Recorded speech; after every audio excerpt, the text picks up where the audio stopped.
Yay! Let me tell you some stories actually about the trip. So, one place that we did go to, we went to a place called 思い出横丁. I think that's called 思い出横丁.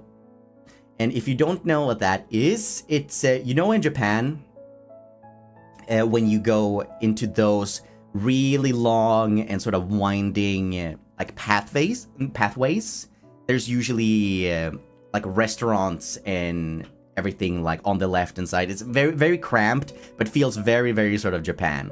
So we went there and we just like walked through just for the sake of the vibe. It was fun. Me and Shu took out our phones and just sort of like recorded ourselves like walking through there. Very touristy. But it was fun. I was walking behind Shu, and at one point, he looked behind and saw that I was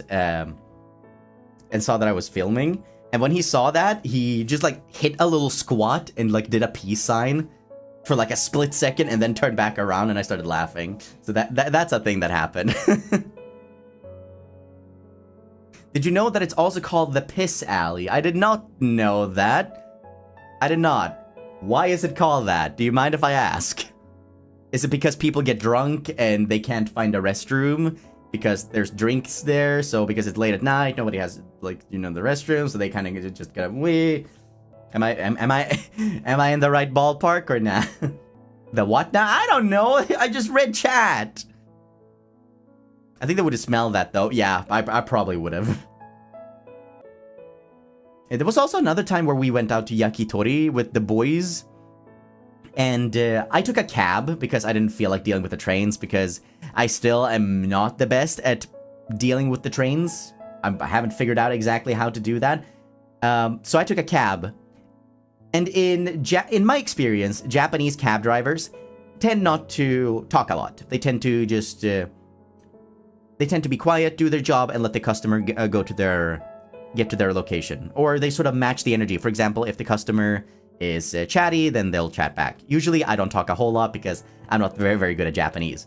But this time when we were gonna go to Yakitori, we actually, like, when I got into my cab, I got the chattiest cab driver in Japan. He was so chatty. He wanted to talk so much. He was just like, oh, like, obviously very polite. And it's like, oh, where are you from? Like, what are you doing in Japan? And things like that. Cab? Like taxi? Yes, a taxi. Sorry. Chatty drivers are sometimes fun. Yes. What did you say back? Oh, I just started talking and about whatever he talked about. He was just like, oh, what are you in Japan for? What do you like about Japan? In English? No, he spoke Japanese. I got Nihongo Josu'd almost instantly. Like, I spoke back in Japanese and I got Nihongo Josu'd instantly. But it's okay. You guys talked in Japanese? Yeah. But we talked a lot about various things. We talked about, like, the weather. We talked about what it's like in Japan. I talked about places that I wanted to go to in Japan, and he was like, oh, those are very nice places. And when I said that I wanted to go to Hokkaido, he said, oh, Hokkaido, you like cold weather? I'm just like, yeah, I'm Swedish, so of course I like cold weather.